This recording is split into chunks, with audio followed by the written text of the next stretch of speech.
Breaking update ಬರ್ತಾ ಇದೆ. ಭ್ರಷ್ಟಾಚಾರ, ಲೂಟಿಕೋರತನ ಸ್ವತಃ ನಿಮ್ಮ ಆರ್ಥಿಕ ಸಲಹೆಗಾರ ಶಾಸಕ ಬಸವರಾಜ ರಾಯರೆಡ್ಡಿ ಹೇಳ್ತಾ ಇದ್ದಾರೆ. ಅವರೇ ಸ್ಪಷ್ಟವಾಗಿ ಬಹಿರಂಗ ಪಡಿಸಿದ್ದಾರೆ ಅಂತ ಸಿಟಿ ರವಿ ಎಕ್ಸ್ ಖಾತೆಯಲ್ಲಿ. ಜೊತೆಗೆ ವಿಜೇಂದ್ರ ಕೂಡ ಸಿದ್ದರಾಮಯ್ಯ ವಿರುದ್ಧ ವಾಗ್ದಾಳಿ ನಡೆಸ್ತಾ ಇದ್ದಾರೆ. ಎಕ್ಸ್ ಖಾತೆಯ ಮೂಲಕ ವಿಜೇಂದ್ರ ಕೂಡ, ಬಿಜೆಪಿ ರಾಜ್ಯಾಧ್ಯಕ್ಷ ವಿಜೇಂದ್ರ ಕೂಡ ಮಾತನಾಡಿದ್ದಾರೆ. ಕರ್ನಾಟಕ ಸರ್ಕಾರದ ಕರಾಳ ಭ್ರಷ್ಟತೆಯ ಮುಖ ಇದು. ರಾಜ್ಯದ ಘನತೆಯನ್ನ ಕುಗ್ಗಿಸಿದ ಸ್ವರೂಪವನ್ನು ಬಿಚ್ಚಿಟ್ಟಿದ್ದಾರೆ. ಕಪ್ಪು ಮಸಿ ಮೆತ್ಕೊಂಡಿರೋದನ್ನ ಅನಾವರಣ ಮಾಡಿದ್ದಾರೆ ಅಂತ ವಿಜೇಂದ್ರ ಹೇಳ್ತಾ ಇದ್ದಾರೆ. ಟ್ವೀಟ್ ಮೂಲಕ ಬಿಜೆಪಿ ಮುಖಂಡರುಗಳು ಸರ್ಕಾರದ ವಿರುದ್ಧ ದಾಳಿಯನ್ನ ಮುಂದುವರೆಸಿದ್ದಾರೆ. ಬಸವರಾಜ ರಾಯರೆಡ್ಡಿ ನಿನ್ನೆ ಸಾರ್ವಜನಿಕ ಕಾರ್ಯಕ್ರಮವೊಂದರಲ್ಲಿ ಯಾವುದೇ ಸರ್ಕಾರ ಬಂದರೂ ಭ್ರಷ್ಟಾಚಾರ ತೊಲಗಿಸಕ್ಕಾಗಲ್ಲ, ಇವತ್ತಿಗೂ ಕರ್ನಾಟಕವೇ ಭ್ರಷ್ಟಾಚಾರದಲ್ಲಿ ನಂಬರ್ 1 ಅನ್ನುವಂಥ ಮಾತನ್ನ ಹೇಳಿದ್ರು.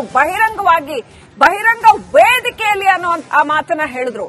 ಸೊ ಈಗ ಬಿವೈ ವಿಜೇಂದ್ರ, ಸಿಟಿ ರವಿ ಸೇರಿದಂತೆ ಬಿಜೆಪಿ ನಾಯಕರು ಸರ್ಕಾರದ ವಿರುದ್ಧ ಮುಗಿಬಿದ್ದಿದ್ದಾರೆ. ಕರ್ನಾಟಕದ ಜನ ಕೂಡ ಇದೇ ಪ್ರಶ್ನೆ ಕೇಳ್ತಾರೆ.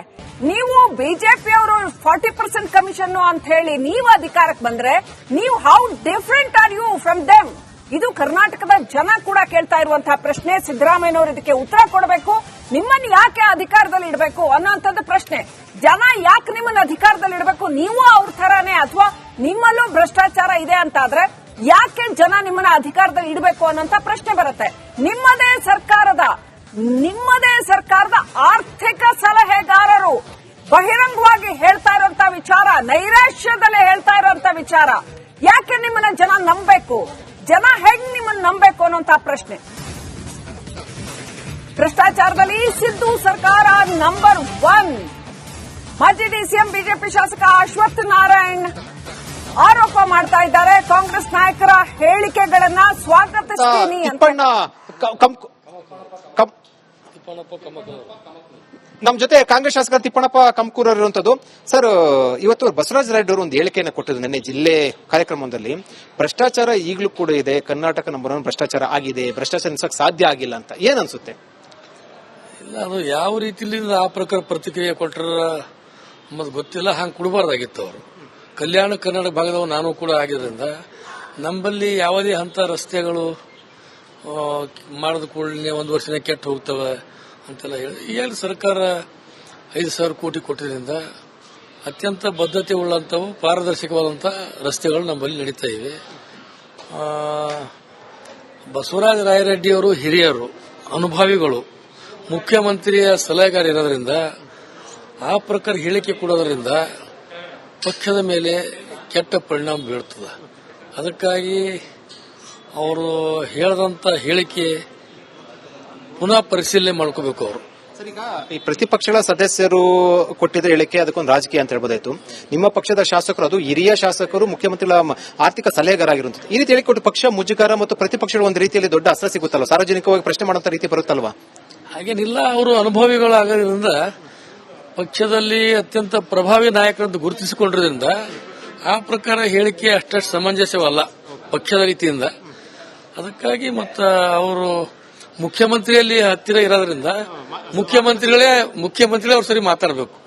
ಇವಾಗ ಬಸವರಾಜ ರೆಡ್ಡಿ ಜೊತೆ ಮುಖ್ಯಮಂತ್ರಿಗಳು ಪಕ್ಷ ಮಾತಾಡಬೇಕಂತ ಹೇಳ್ತೀರಾ? ಈ ರೀತಿ ಹೇಳಿಕೆ ಕೊಡೋದ್ರಿಂದ ಅವ್ರ ಜೊತೆ ಮಾತಾಡಿ ಸರಿಪಡಿಸಬೇಕಂತ ಹೇಳ್ತೀರಾ? ಮುಖ್ಯಮಂತ್ರಿಗಳು ಅವರನ್ನು ಕರೆಸಿ ಯಾವ ಆಧಾರದ ಮೇಲೆ ಆ ಪ್ರಕಾರ ಪ್ರತಿಕ್ರಿಯೆ ಕೊಟ್ಟಾರ ಅಂಬುದು ಗೊತ್ತಾಗ್ತಾ ಇಲ್ಲ.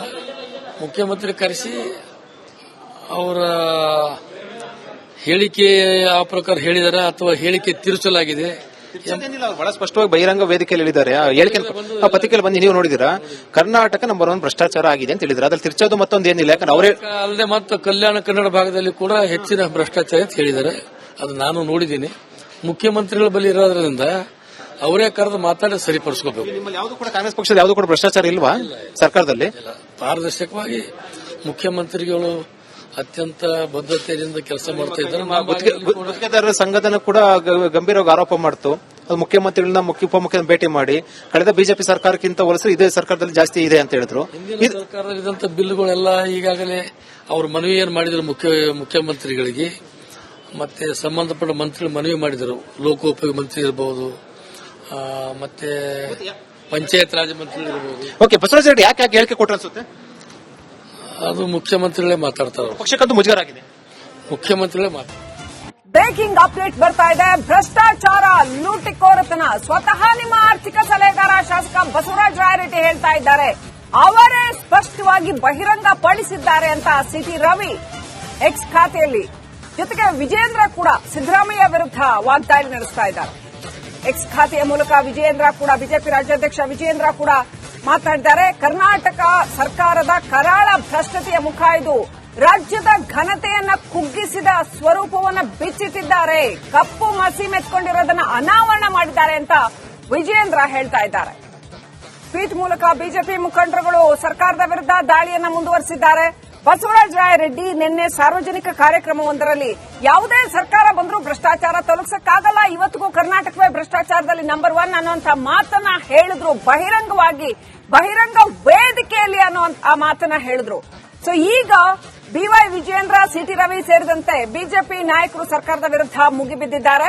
ಕರ್ನಾಟಕದ ಜನ ಕೂಡ ಇದೇ ಪ್ರಶ್ನೆ ಕೇಳ್ತಾರೆ. ನೀವು ಬಿಜೆಪಿಯವರು 40% ಕಮಿಷನ್ ಅಂತ ಹೇಳಿ ನೀವು ಅಧಿಕಾರಕ್ಕೆ ಬಂದ್ರೆ ನೀವು how different are you from them? ಇದು ಕರ್ನಾಟಕದ ಜನ ಕೂಡ ಕೇಳ್ತಾ ಇರುವಂತಹ ಪ್ರಶ್ನೆ. ಸಿದ್ದರಾಮಯ್ಯನವರು ಇದಕ್ಕೆ ಉತ್ತರ ಕೊಡಬೇಕು. ನಿಮ್ಮನ್ನು ಯಾಕೆ ಅಧಿಕಾರದಲ್ಲಿ ಇಡಬೇಕು ಅನ್ನೋಂಥದ್ದು ಪ್ರಶ್ನೆ. ಜನ ಯಾಕೆ ನಿಮ್ಮನ್ನು ಅಧಿಕಾರದಲ್ಲಿ ಇಡಬೇಕು? ನೀವು ಅವ್ರ ತರಾನೇ ಅಥವಾ ನಿಮ್ಮಲ್ಲೂ ಭ್ರಷ್ಟಾಚಾರ ಇದೆ ಅಂತಾದ್ರೆ ಯಾಕೆ ಜನ ನಿಮ್ಮನ್ನ ಅಧಿಕಾರದಲ್ಲಿ ಇಡಬೇಕು ಅನ್ನೋಂಥ ಪ್ರಶ್ನೆ ಬರುತ್ತೆ. ನಿಮ್ಮದೇ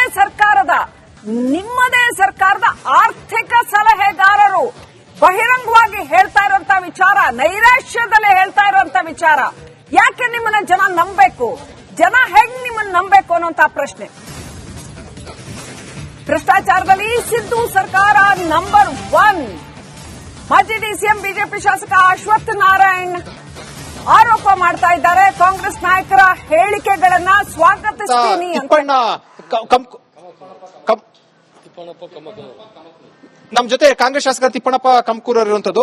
ಸರ್, ಇವತ್ತು ಬಸವರಾಜ ರಾಯರೆಡ್ಡಿ ಅವರು ಒಂದು ಹೇಳಿಕೆಯನ್ನು ಕೊಟ್ಟಿದ್ರು ನಿನ್ನೆ ಜಿಲ್ಲೆ ಕಾರ್ಯಕ್ರಮದಲ್ಲಿ.